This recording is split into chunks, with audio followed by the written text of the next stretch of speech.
Good morning. Good morning. What's going on, world? This is Queen Aishah, and thank you for joining me for another episode of I Know Dope People. Today, we will be talking to my good sister friend, Nichole Norman-Cobb. She will discuss her lupus journey to holistic healing. Before we get started and bring our guest on, I have a few Queens quickies. Let's get to it. So let's give a shout out, congratulations, and awesome kudos to our first Maryland Black governor, Wes Moore. And I guess his wife goes by First Lady. First Lady Dawn Moore. She's like a superhero. Yes. And they have 2 children. Yes, yes, yes. And let me explain something. Maryland, the country, Black folks, brown folks, we are excited. But Baltimore, Maryland turned up. I was kind of in my feelings. I was like, had I been home, I'd have been in them Baltimore streets. They got it in because my boyfriend, Maxwell, performed. Drew Hill, it's only right that they performed. DJ D Nice, DJ Tynes, if y'all know DJ Tynes from Baltimore, he turns up. DJ Quicksilver, he's on the reality show Love and Marriage. Those my people, they were there, they performed. It was a whole bunch of other performers. Now, I know it was a gospel singer there because he's Black. I don't know what the gospel singer, who it was, but we're going to find out because, we had to have a, Lord have mercy. Thank you, God. We had to have that for the swearing in of the first Black governor in Maryland. We had to do that. And Oprah Winfrey was in the house. If you don't know, Oprah Winfrey got her start in Baltimore, Maryland. Okay, so congratulations. All the best to our governor, Wes Moore. I understand that he is from Tacoma Park, Maryland, lived out there. And he lived in Baltimore. He now lives in the governor's mansion. I'm not sure if it's in Annapolis, Maryland. We're going to find that out too. But congratulations to Wes Moore and his whole team for making it happen and everybody that went out to vote. Whoop, whoop. Okay. So I just want to touch, I was having a conversation a few days ago with our wonderful president, Joe Biden. And, they're talking about if he should run again, if he's going to announce he's going to run again. And I'm just going to say, Uncle Joe, no. No, it's time. No. We appreciate you. Thank you. But go on, chill out. No, run the other way. We don't want you to run no more. Let somebody else run. And since we're talking about the Bidens, I just want to talk about Hunter Biden. Hunter Biden has a daughter that is 4 years old. Her name is Navy. And Biden wants to, Hunter Biden wants to pay less child support. I'm not really sure what he's paying in child support now, but he wants to pay less. And not only does he want to pay less, he does not want the child to have his last name. Who is you, Hunter, to decide that? So what I understand now, the child does not have the last name. Not sure why. He denied the child. He denied even knowing his baby mama. That sounds ignorant as hell. He denied even knowing his baby mama until in 2020, during the pandemic where everything went down. He took that DNA test and it said, you is Hunter Biden, the baby daddy. So he is the baby father and he just want less money. And see, I first heard this story on Frank Ski, on WHUR, Frank Ski's show on WHUR 96.3 in Washington, D.C. And they were talking about it, and Nikki, I think it's Nina Brown, who's his co-host, she was talking about the story. She was like, I would be like Mama Biden to get the privileges. Yes, the child should have the last name. She should have all the privileges and perks of being a Biden. Yes, and the mama should too. Whatever work, whatever school, whatever. Yes, she should be able to get that. So go ahead and make that happen. I vote yes, Navy Biden. That sounds good. And B, in these streets, yes, Navy, get your last name. I wonder if she hangs out with the family. I wonder if President Grandpa Biden and Grandma First Lady Jill, does she hang out? Has Navy been to the White House? We need to investigate this some more. So I just want to share that information with you. Shout out to Hartsville, South Carolina. I was there last Saturday. We had a great time performing me, Nick Lewis, and O.D. Odell. Then I went to Florence, South Carolina, which is about a 30-minute drive away to surprise my boy, D.S. Sanders from Charlotte. Actually, he's from the little bushes over there, but he lives in Charlotte. And we hung out and talked trash. It was so great to see comedians that I knew and comedians I that just met that day. just because of the pandemic and all that, we hadn't really been able to see one another, vibe, and all that.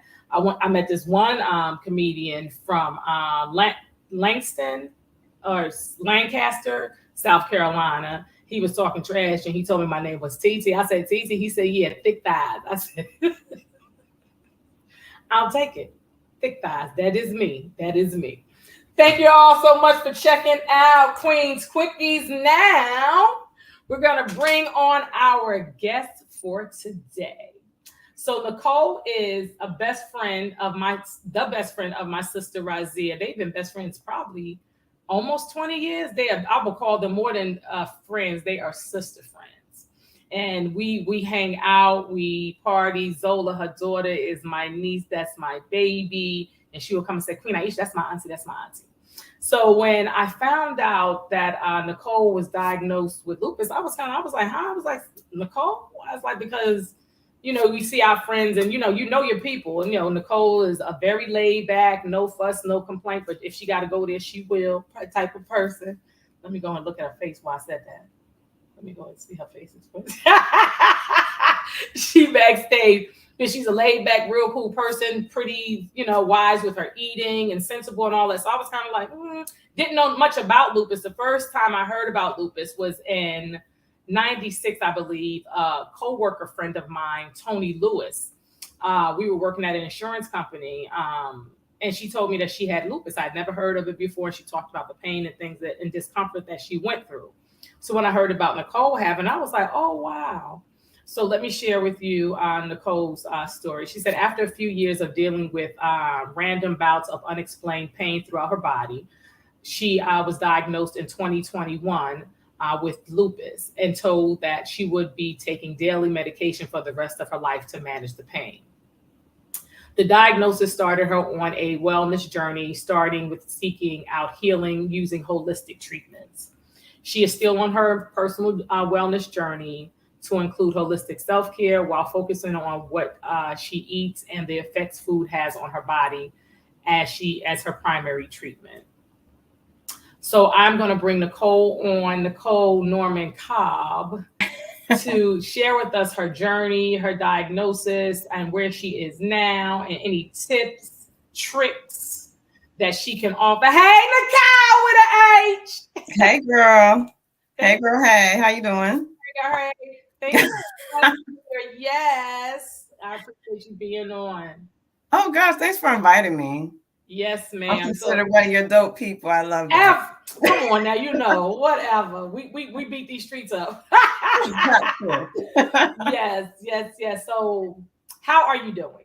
I'm great, thanks. Wonderful, how are you? Wonderful. I'm good. But how you doing as far as with your health and all my health? Well, health, I believe, is just a journey. Let's be honest. It's an ongoing journey. But as of December, I am lupus free. Whoop whoop. Yes. Okay. Well, like I said, it's a journey, so it's a continuous thing, honestly. Yes, ma'am. Okay, thank you. That is great news, and I know how that feels when you work so hard. First, I'm sure you was probably like, "What the?" Yeah. When you were diagnosed, like, what were your first thoughts and feelings? I was numb. I went to the doctor because it was during the pandemic. Mm-hmm. So I did my primary care physician had moved to California, so I had nobody at that time. What happened was, as you said in my little bio, was I was having just random pain first in my hands, and then it kind of traveled to my wrists, and then eventually would be my whole arm, and then by the end of 2020. I was laid up with just full body pain. This is not, I don't know what this is. We got to figure this out.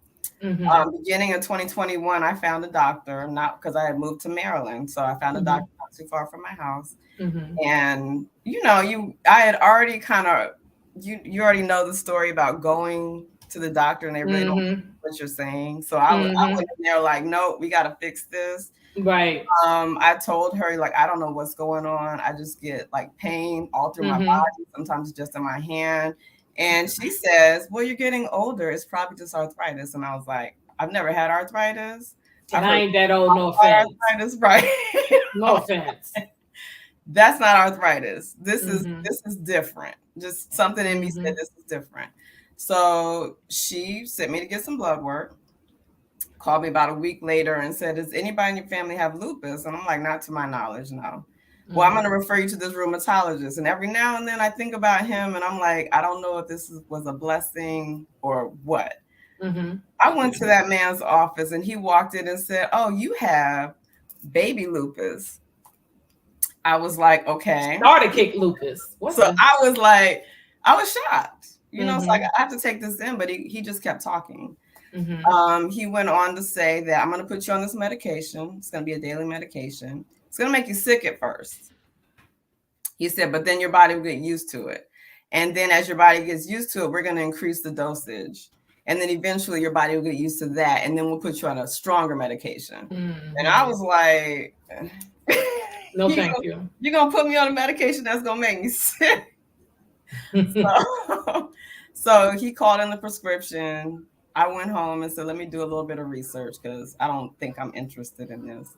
And in my little bit of Google searches, I found, okay, people are talking about, I've been sick. I'm sicker now than I was before I started taking this medication. Oh, wow. How long does this last? And people would respond back, oh, it took me a few months, but eventually your body get used to it. Blah, blah, blah. And I just wasn't interested.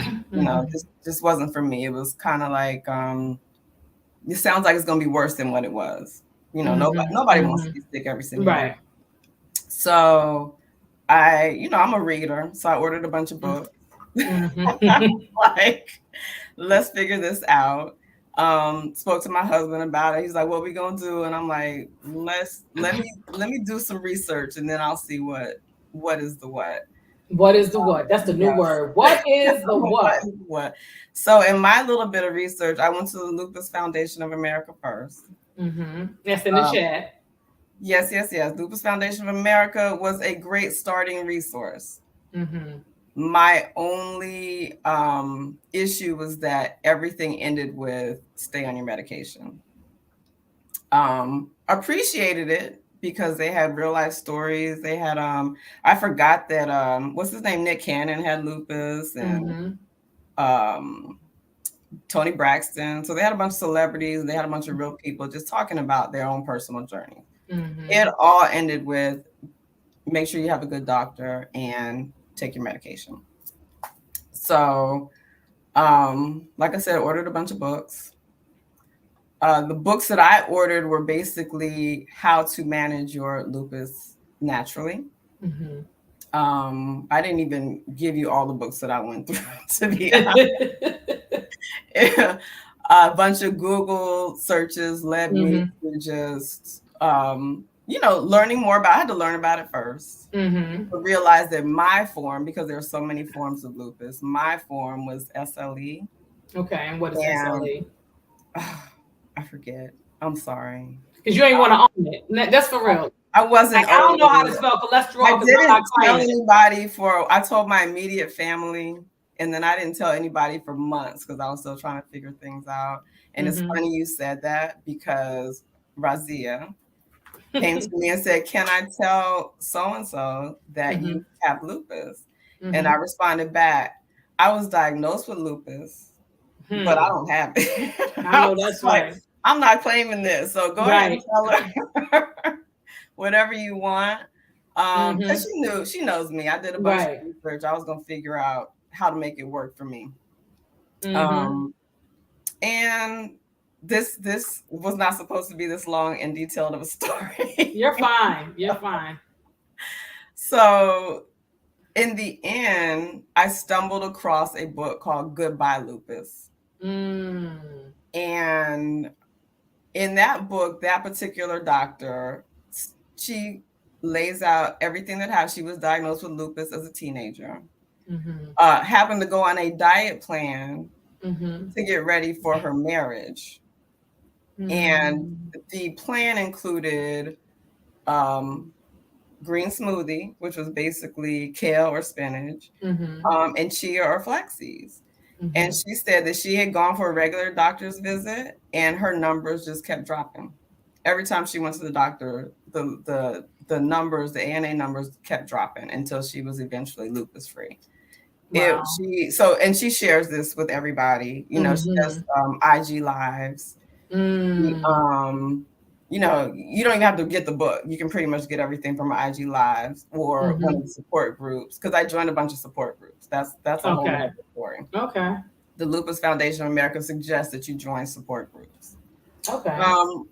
The first support groups that I joined were basically, I've been laid up for 3 months. I've been in pain I have migraines, I have rash, I can't be in the sun. So it was a good thing that I joined those groups, because it was like, oh, I don't have anything like what these people have. What I had, what I thought was bad. God bless those people, because it's not good. That's what you're going through right now. In the end, I had to leave those groups.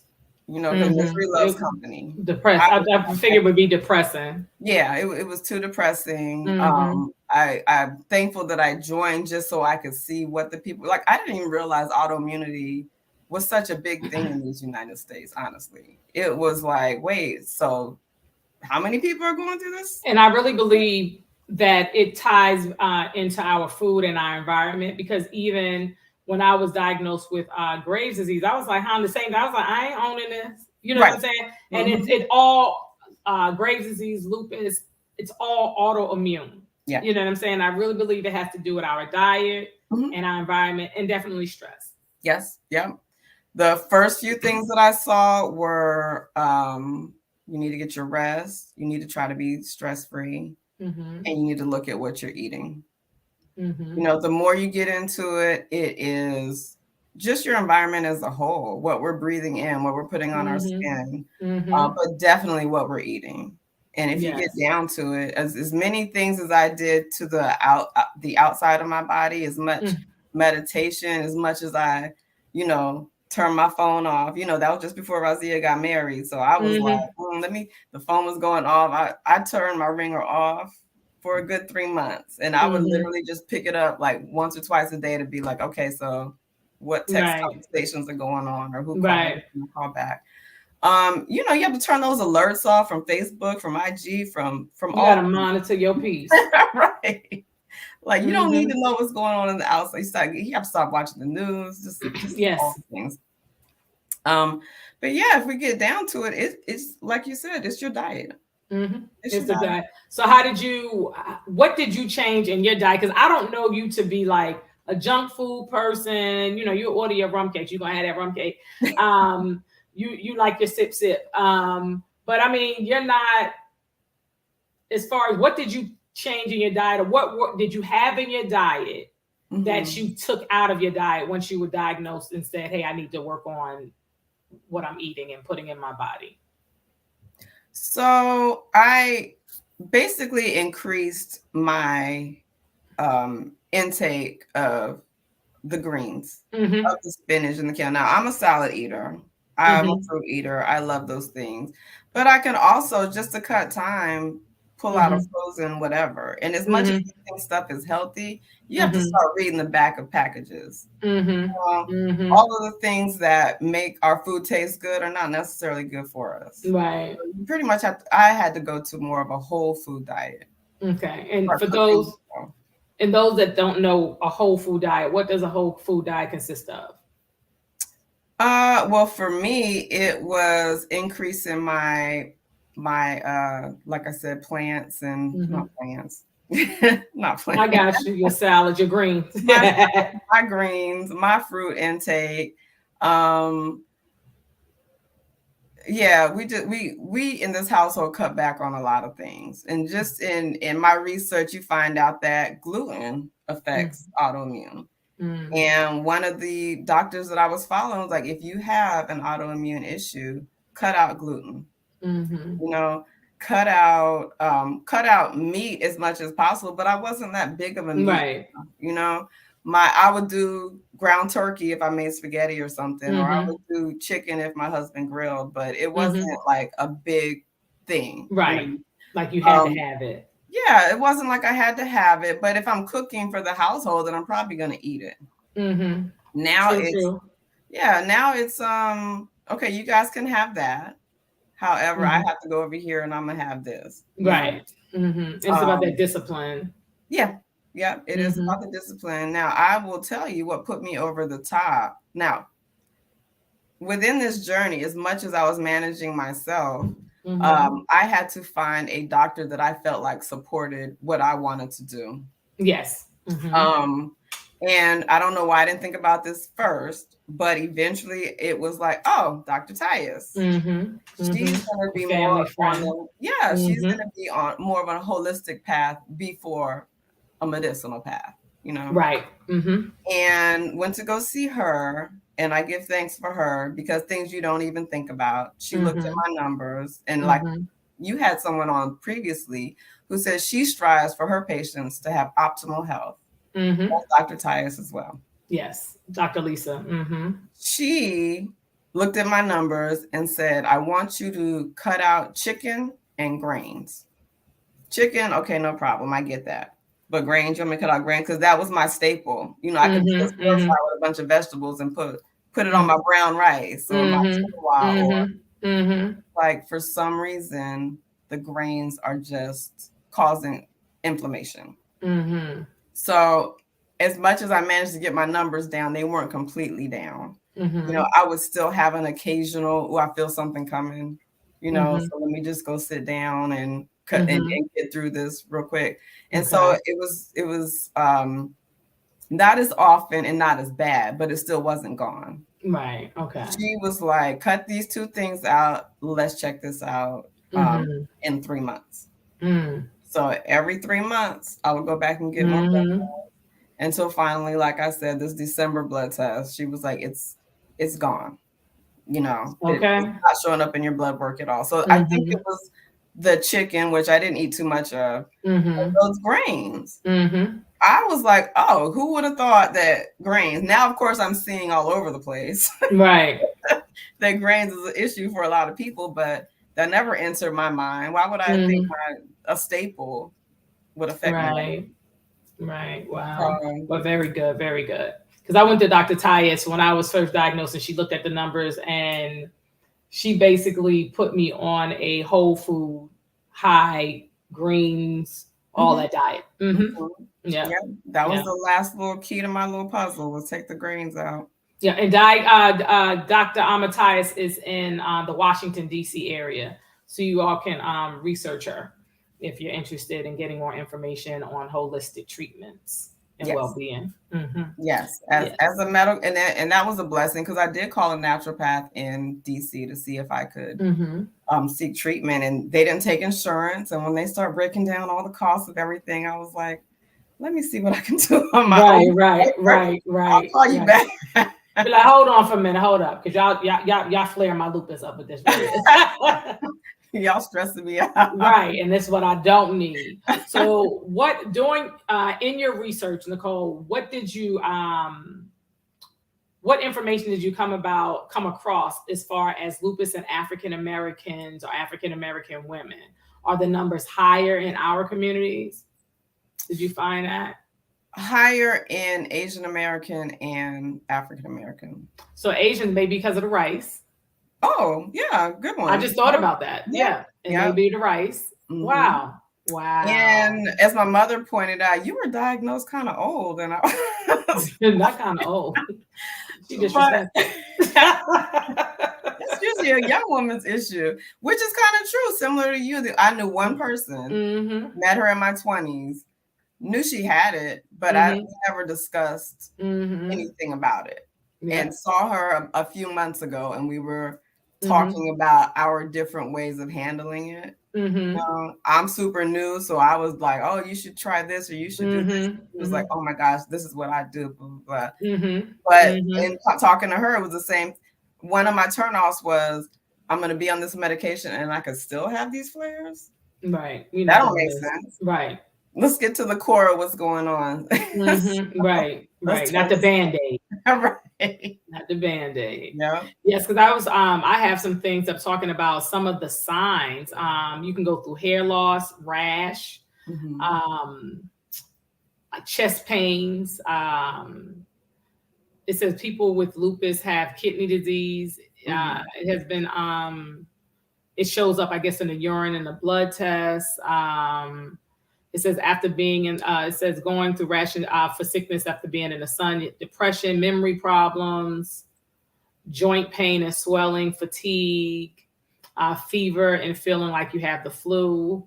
Mm-hmm. It's a lot. And sometimes we'll just think, especially in this time of, if you want to call it COVID time, pre-pandemic, post-pandemic, mm-hmm. people are still getting sick and colds and stuff. So a lot of stuff can still be missed as it was during the peak of the pandemic, because we'll just think, oh, what's this, that? And then when it goes away after we take whatever we take, Nichole, whatever, mm-hmm. and just go on until it happens again. Because it doesn't have to, I'm assuming the flare-ups don't have to be consistent all the time. They can come and go. Yeah.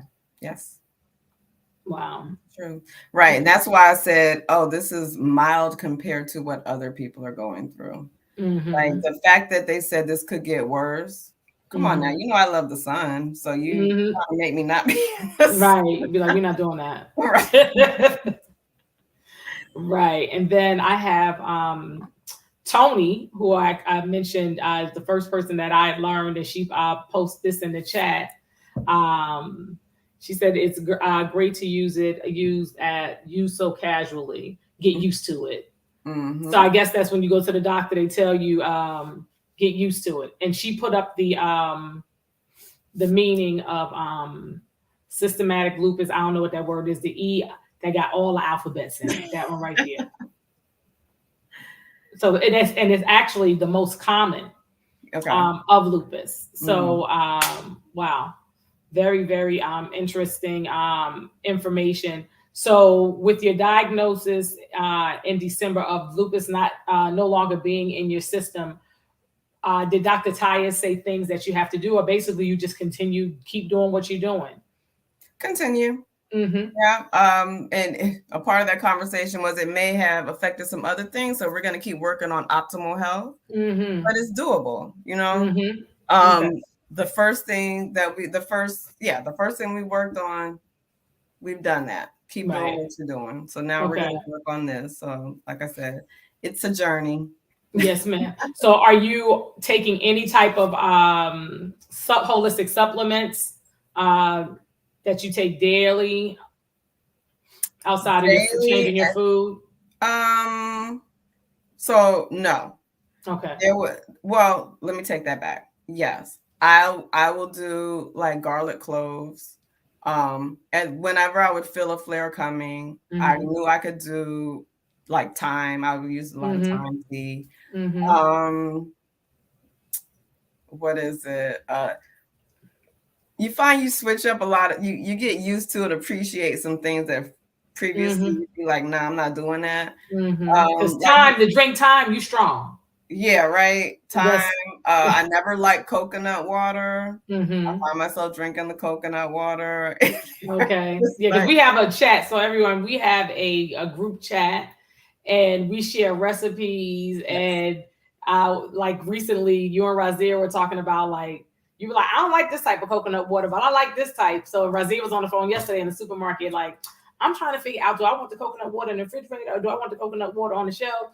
So you have to use what works, what's healthier for you, and then find the one that's best. But to drink thyme tea? Yeah. Thyme? Fresh thyme. Yeah. And now it's like, it's no issue to drink it, you know? It's real garlic. Way back in the day, somebody told me how good garlic was to take just daily for, general health. Everything, right. Keeps everything in check. Yes. I found myself doing that nightly. You know? So, you learn what works for you in your body. We talk about ginger. We do the ginger, turmeric. We just, and all fresh. Like I said, yes. all foods. So, and what helps too is that we have that group chat. Yes. We bounce stuff off of each other. We share the recipes. We can say, okay, y'all try this. This really worked out. We can be like, I tried. Like, I don't like that. Like, I'm like, nah, that's not for me. You keep that. Look, it worked for you. God bless you. Very good. So with your, as far as physical, being physical, did the lupus limit you on any physical activity or anything? You know what? It's funny because I didn't know what was going on with me. Like, during the height of the pandemic, I would get up and do a 3-mile walk every morning. And my knees would be killing me. And I'm like, is this age? What is going on here? It took the diagnosis to realize it was affecting my knees. Like, why are my knees on fire? This is crazy. I happened to see a video where one lady was saying they suggest that you keep to just do your walk. Push through. Don't push yourself too much. And he was like, no, I like to lift weights. I like to ride my bike. I like to do this. I'm not going to stop. In her testimony, she was like, I take my medication, but I just work through the pain. Okay. So she was kind of a source of inspiration too, because I was like, well, I don't want to stop doing what I do. Like if I decide to lift weights, I love doing yoga. I didn't want to stop my walks. So it was like, now that I know what it is, that's good. But I also, one of the early things that I would do is use my heating pad. It was like, okay, if my knees hurt, I'm gonna sit down with the heating pad. Okay. And just work through this. So I never wanted to stop. Okay. Doing my physical stuff. Okay, very good. Very good. Okay, so we have a question in the chat. Michelle Roberts. Yes, each clove, one of my books that I ended up ordering after Goodbye Lupus was the Medical Medium book. I really like that book because it goes through the benefits of everything that you eat. That was when people ask me, that's my attraction to it. I like the breakdown of what it's doing for your body. And so, you just take a garlic clove, you mince it, swallow it down. Okay. Real quick. Otherwise, I might put it on my salad because I happen to really like garlic. So that's I like garlic. Easy for me. Yes, I like everybody around me might not like it, but Tony said the garlic burger. Yes, honey. You pass people that eat a lot of garlic, you be like, I appreciate you, but I don't. Right. Because that smell is high. It's you can appreciate the smell with some basil and some other things, but it just by itself, you be like, nah, I'm good. So what information would you offer to someone that is not sure what's going on, or if they were just diagnosed with lupus? What would you say would be their the first things you would suggest to them to do? For the not sure people, I would say be persistent with your healthcare provider. Okay. Because for some reason I wasn't surprised. The doctor's first answer was it's probably arthritis, and I was like, that's not what it is, So we both have sisters in the medical field, so it's kind of like she's like, they don't really take Black women that serious when it comes to pain, so you need to be on it. Right. So I was prepared. I was like, nope, that's not what it is. Just be persistent. Right. Just make sure that they're getting the test done so you can at least rule it out. For somebody who's new to it, do your research. First figure out which kind that you have, because what I found out was that there are so many different kinds, and then it displays in many different ways. For me, as much as they said you need to use a heating pad and just relax, blah, blah, blah. Girl, the heating pad for me was making it worse. I switched to ice packs. I was going to say, when you said your knee, because I'll have them because some doctors will say switch it up with the ice and the heat and the cold. So when you said your knees, I was like, okay, you put heat on it because sometimes it can flare up. Yeah. Yeah, that was mine. But that's what everybody said. Have your heating pad ready. Go ahead. And I'm like, okay, I'm going to try. No, eventually I was like, let me try these ice packs. And ironically, you sent a video of a doctor talking about how inflammation is making people sick. And you need to take cold showers or do that. I had already started doing the ice thing. Like if I had pain in my hands, I would soak them in ice water. You strong. No, I did a cold shower one time. I'm not that strong. No, let me tell you something. When I go to the spa, they have a cold bath, and I've gotten better because I was standing there just before a minute, and then now I'll go in, I'll run through, and just run out, just because I've done all the heat and the moisture and all of that, and I'll just do it really quickly because I guess the balance of the heat and the cold is beneficial. Yeah. So for me, and you're right, because one of the things I would do as a regular practice, if I felt something coming on, I would take an Epsom salt bath, soak everything. But you're right, follow it up with the ice pack if you're having something going on. But now that's in my regular practice. You know, at least once a week, I'm gonna soak in a hot tub with some Epsom salt just to get the toxins out. Yeah, cause I do the Epsom salt. I do the apple cider vinegar, sea salt. We getting it popping. I took one this morning. We getting it popping up in here. Stuff you don't even know. You're like, we're gonna go ahead and remove and ship something. Right. In my I see the cryotherapy. That's a good idea. Never even thought about that. Yep. And so you mentioned that again, lupus, these autoimmune diseases mimic so many things. That's one thing with Graves' disease they talk about. It mimics so many things. So we have to be advocates for ourselves, and we have to do a little more research, like you did. I'm not just accepting this. You know, like Tony said, the heating pad doesn't work for her either. So for some people it may work, others it don't. Like when you said, I was like the heating pad, because I remember where I had an injury and I was putting. A friend said, "Oh, put some heat on it." I put heat, and then when I tell you, it absolutely made it worse. And I said, no. I think because we're used to ice. Yeah, you know what I'm saying. But I was like heat, and I did, and it was tearing me up. The minute I switched to the ice, it worked. So I guess it depends. It's an individual thing, but I really think the ice is better. Look, between maintaining, just keeping everything is an individual thing. What's going to work for you? Even when it comes to the food, what's going to work for you and what's not going to work for you? You know, so for as many people that said, "Oh, my heating pad," I was looking at YouTube videos of people sharing their journey and stuff. I have a good rheumatologist and I have that heating pad next to me. I'm like, okay, heating pad, you know, let's get down with the heating pad. And I was just like, oh, that don't work for me. Right. That does not work for me. So I have another question about food, and this just came to me. So is dairy something that you had to stay away from? Yes. Okay. Ironically, my daughter has asthma. Okay. And it's one of those things, whenever she gets sick, I was like, nope, you can't have ice cream. You can't have this, you can't have that. Because it's funny because you know some things, but you don't really incorporate them into your daily life. And when literally I'm like, you can't have that because it's the buildup of mucus and this and that.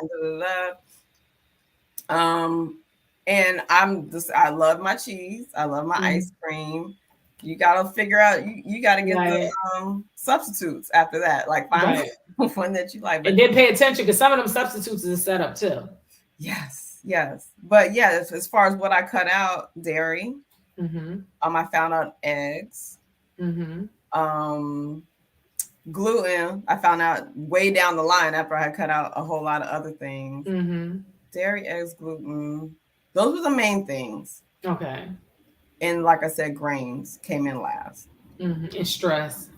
But see, I don't see Nichole, you so cool and chill. Like I'm like stressed. I'm like, I don't even see when Nichole gets stressed. Girl, life. But you're like, but I know that you don't have no whole bunch of nonsense in your environment. That's what I'm saying. Yeah. No, so life, So I think that's a big thing with us. Everyone just managing just life stress, work stress, traffic stress, you know, those things. So I got it. So I was like, Nichole. Yes. Okay. So let me see if we have any other questions. So Tony said that the CBD salt works too. I ain't never heard of that, Tony. But they put that shit on everything. CBD and everything. Is she talking about the one? If she can answer, is she talking about the one that Dr. Bronner's does? Because I think I've had that. I love Dr. Bronner's. Yeah, I think they have a CBD one. Okay, and she let her answer that one, but she just asked if this is one right here. That's a good question. I do. Yeah, that's not one that affected me at all. So for me, for graves, that's one thing they would say, the nightshades, the tomatoes, the I think eggplant. Yeah. And nightshades are anything that grows under the dirt. Yes, one of my early books was saying cut out those things. And I tried it for a while. But then, like I said, as I'm doing research, I'm seeing that some of the anti-inflammatory recipes included tomatoes or peppers or whatnot. So it's like, well, let me go ahead. So didn't affect me at all. Okay. Yeah. Okay. So she said that it's a bath salt. And I guess it's by Lord Jones. Okay. Lord Jones. Okay. I'll have to look into that one. Yes, honey, because they put CBD is in everything now. I think CBD, the next group of babies going to be born with CBD brain because CBD is everything. So, Nichole, we want to thank you so much for joining us today on I Know Dope People and sharing your experience. Do you have any closing thoughts and words? Will you be doing any workshops and consultation? I am not a licensed professional. And that's for real. This is what worked for her. Right. Okay. No, ironically, I've had a couple people say, you should write this down. You should share. Yes. I was thinking last night, Nichole needs to do a book. But yeah, I would have to preempt everything. This is what worked for me. You know? Absolutely. So do I have any closing words? No, just be your own advocate. Yes. I know what happens a lot of times, and I still, like I said, belong to some of the Facebook pages. And people, if a doctor says you should do it, it's like, but my doctor said I should where you have everybody going like, no, you pay them. You can ask questions. You can go find another doctor. You can. Now people don't understand that. Right. They work for you. No disrespect to doctors, but I'm like, you can choose who you want to go to. Yeah. Yep. You don't have to accept it. Yeah. Do your research. Figure out if that's going to be the person that supports you in your journey. Right. A lot of people are okay with just saying, okay, this is what it is, and this is what I'm going to do. But there are a whole lot of people who are like, nah, we got to look at what's going on around us, and we can make the change within us. So yeah, and it's your own advocate. Yes, and it's we have so many resources now with technology, social media, and everything that we Google, YouTube University. We can get so much information right here, and then we don't even have to leave the house, and then go and see. Like I love Sprouts.